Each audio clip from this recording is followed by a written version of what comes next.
today's Just Go, touring wine country in style. Off-road, eh? That's what they're built for. The biggest breakfast. Breakfast really is the most important meal of the day. The biggest high. We are 268 metres above the ground. Amazing hot spots from right around Australia. All that and more on Just Go.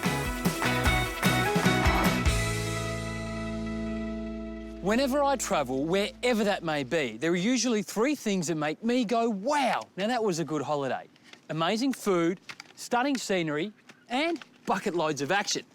Now, this part of Australia happens to deliver on all fronts. Woohoo!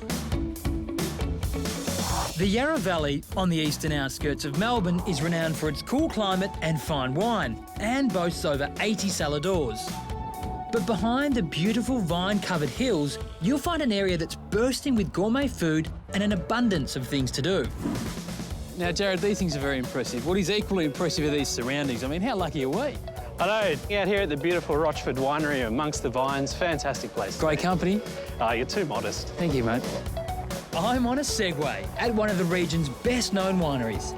Now, not only are these things awesome fun, but according to my guide, Jared Maltby, they are very easy to master. So if you want to go forwards, you lean forward. Yeah. If you want to stop, you lean back. And if you want to turn, it's as simple as leaning the handlebars to the left or to the right.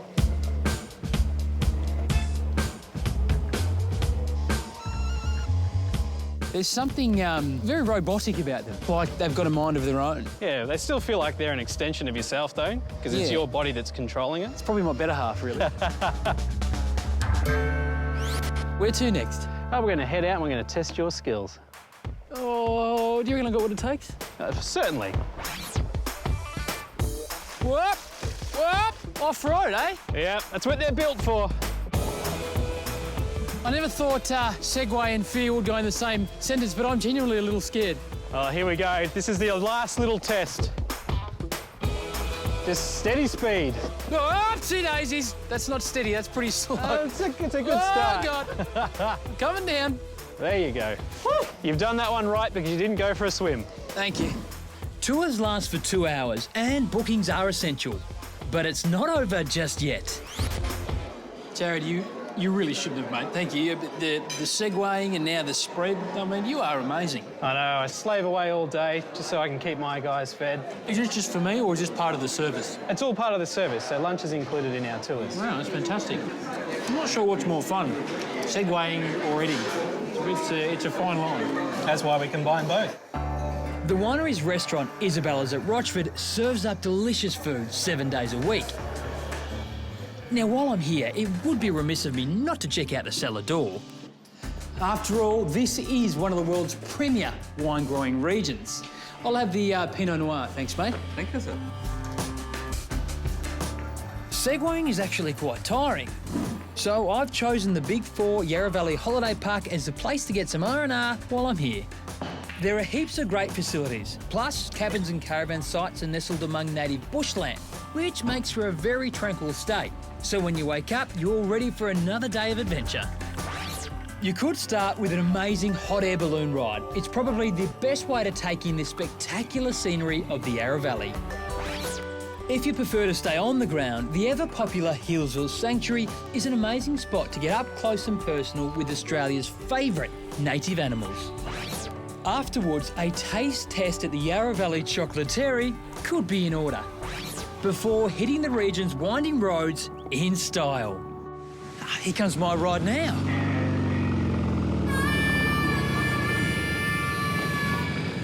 Hey, mate. How are you? Is this for me? Yes, beautiful.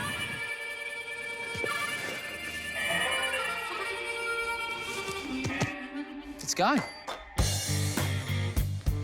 Taking me for a spin today, Harley-Davidson fanatic John Carmouche, who runs regular tours in this dream motorcycling location.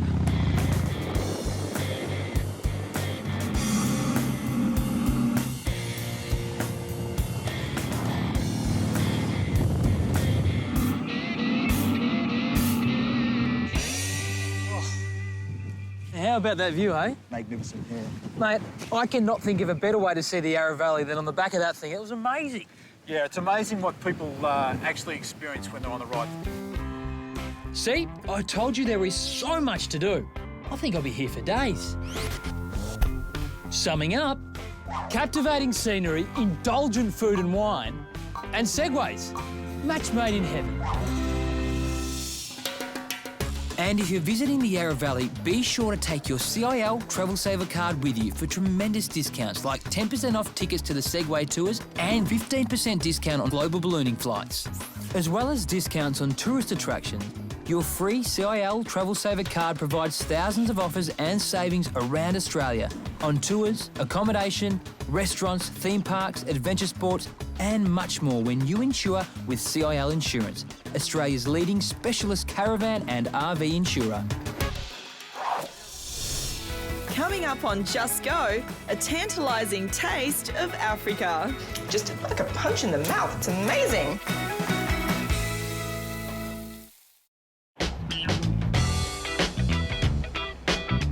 There's no denying that one of my favourite things to do is eat. You may be asking, why am I eating breakfast in the afternoon? Well, it's because I can. Birdman Eating is located on edgy Gertrude Street, Fitzroy. And yep, they serve breakfast all day long. We're finding breakfast is really popular at the moment in Melbourne, and people are eating it more and more after midday. Tim Tian is the owner and has the most unique and amazing menu. I wanted to sort of stand out, amongst the fraternity of breakfast establishments in Fitzroy. We don't have bacon on premise because that way we sort of eliminate the whole big breakfast concept. However, with the black pudding, it is quite a sizable breakfast, and that's enough to really sort of stop anyone in their tracks. All right, well, I'm going to try it. Do you think I'm going to be a hater or a lover? Oh, no, I think you'll like it. I think a lot of people that haven't tried it before, Here I go. they really love it. It's really quite nice and sweet. It's quite rich, though. I like it. If that's too much for your stomach to handle, then you can always try the baked eggs. So which one of the baked eggs am I eating now? This is the Moroccan tagine with pumpkin and chickpeas. That's delicious. And what about this? Red quinoa porridge. What flavours have you got in here? We're using a soy milk through this one, but we do drop a little bit of honey as a garnish. And it's a lot lighter than normal porridge. It's not as buggy, and the colours are great. Well, I'm in heaven. Breakfast really is the most important meal of the day. All day, in fact. But that doesn't mean I haven't left room for lunch. Not many people know this, but I'm a massive fan of African food. And behind this small shop front is a restaurant big on flavours.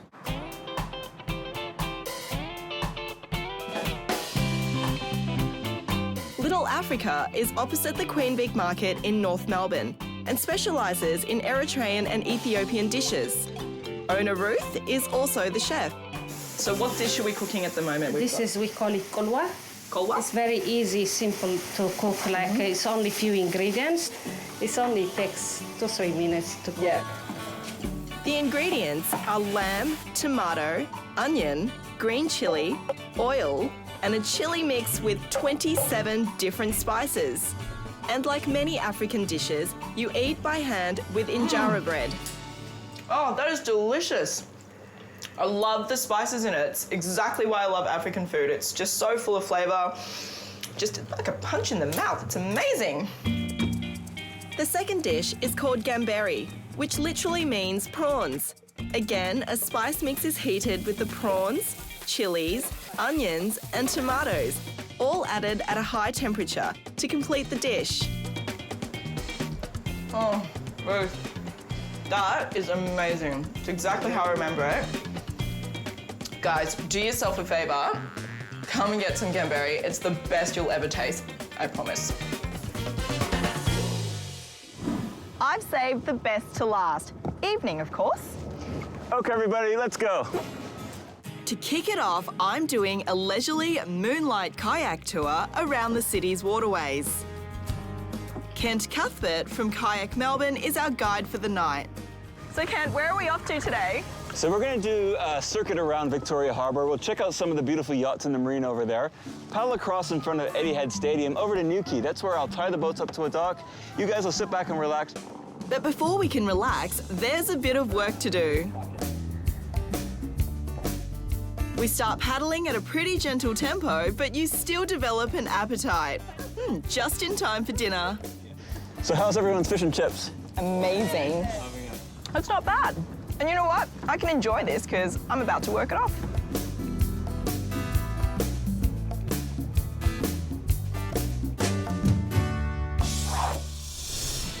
Up next on Just Go, Geoff takes on a very tall order. How thick's the glass?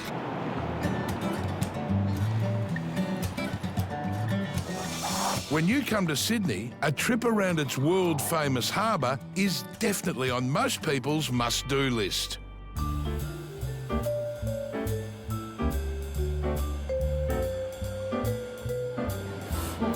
It's a long way up.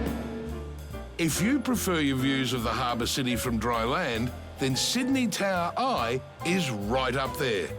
Unless, of course, you're afraid of heights.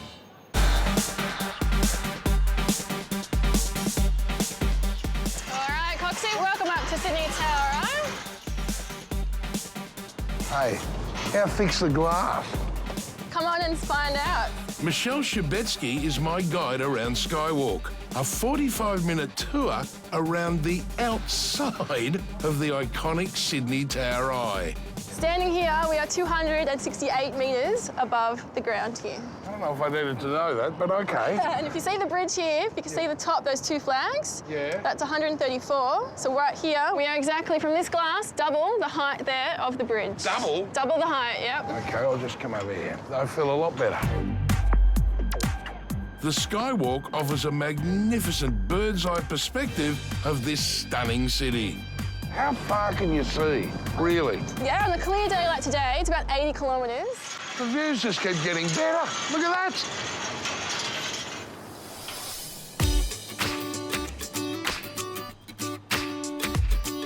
When I come back down to Earth, I'm keen to check out something not quite as tall, that I won't have to climb.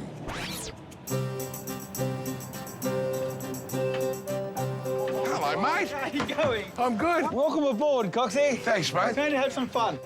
David Warner's from Sydney Harbour Tall Ships, a family business striving to keep alive the charm of old world sailing. Do you like the feel of that? Mate, it's great. I'm ready. There's something I need to tell you. You're actually facing completely the wrong way, mate. What do you mean? That's the front. You can't see. That's the way they were built. Well, so one of the blokes up there tells you where you're going, is that right? Exactly right. The Southern Swan once sailed the waters of Northern Europe before Dave restored her and gave her a new home in Sydney Harbour. How often do you take it out? Every day, lunch and dinner cruises. Private functions, sexy pirate themes are probably the most fun that we can have on board. Well, are we taking her out today, Dave? We're not going to be taking her out today, Coxie, but I've got a little challenge for you. What? We're going to get you up the mast. Right up to that crow's nest. What? You can do it, Coxie! Oh, dear. Hold on! Don't shake it! You've got 19 metres to go! When I get down there, David, you're finished. You'll be right, Coxie. Stop shaking the rope! When Just Go returns, our hotspots will rock you and shock you.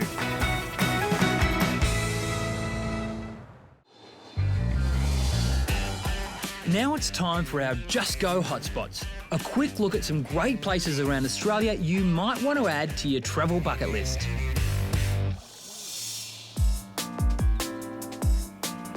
Now, you probably won't find yourself in Ceduna anytime soon, unless you really like driving. It's in the middle of the Nullarbor Plain and is the last town of any size in South Australia on the long haul to Perth. But the fishing here is fabulous. The locally farmed oysters are to die for, and the popular jetty provides the setting for the best sunsets you're likely to see anywhere. In fact, Ceduna was the #1 place in the world to view the total eclipse of the sun back in 2002. If you don't fancy travelling quite so far west, about an hour and a half back towards Adelaide, you'll find the oddly named Murphy's Haystacks. These wind-worn pillars and boulders of pink granite are thought to be over 1.5 billion years old, and from a distance can look like, well, haystacks. Another hour further east on the Eyre Peninsula, the small town of Alliston offers unspoilt coastal scenery and a honeycomb of caves etched into the local foreshore. Local artists have also carved their mark in the sand with some more than interesting sculptures that might leave you thinking you've travelled so far west, you've landed on Easter Island.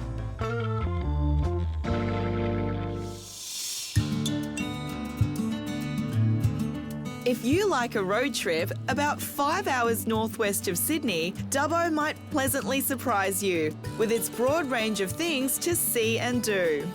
This town of 42,000 people has an international flavour with a Japanese garden and many African residents. Okay, so most of those live at the world-renowned Taronga Western Plains Zoo, whose open-range design makes meeting these amazing creatures from all over the world even more enjoyable. A 6-kilometre track winds through the massive grounds, which you can navigate by car, bike, safari cart or on foot. Tours are available from early morning right through to evenings. Another popular Dubbo drawcard is the Royal Flying Doctor Service Education Centre. The life-saving history of this uniquely Australian enterprise has been lovingly preserved and placed on show for all to appreciate. Speaking of appreciation, you'll find some stunning examples of Indigenous artwork in some pretty unexpected places. Told you Dubbo would surprise you.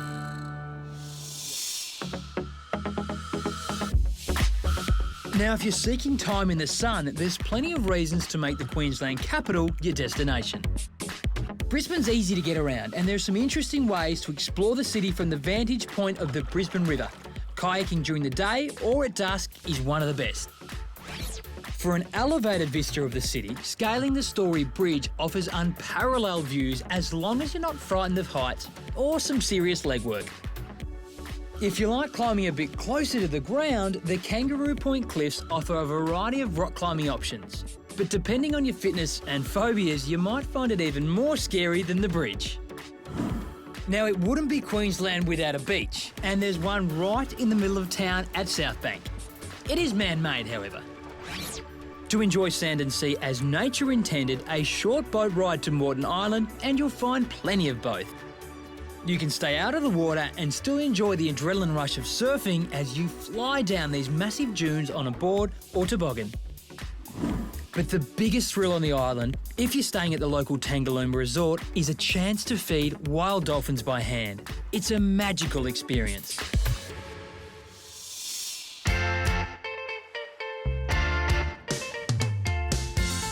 Just over 400 kilometres north of Perth, the port town of Geraldton is Western Australia's 4th largest city. A real icon is this yellow submarine, built in the 1970s to catch crayfish. But unlike the famous Beatles song, nobody actually lives in it. A more sombre nautical tribute is the memorial to the HMAS Sydney, sunk off the WA coast in 1941 by a German warship, with a loss of more than 600 lives. The imposing Dome of Souls and the reflective Pool of Remembrance are key features of this national monument to Australia's worst naval disaster. 200 k's south of Geraldton, the Pinnacles also have a maritime connection, although you'd never guess looking at their arid surrounds. These amazing natural limestone pillars were formed about 30,000 years ago after the ocean receded and left deposits of seashells. Spring is the best time to come for a look when the wildflowers are blooming and the weather is not too extreme. Well, that's it for now. But if you'd like more info about the great places featured on today's show, go to our website, justgotv.com.au. And to get the most out of what this stunning country has to offer, my advice, just go.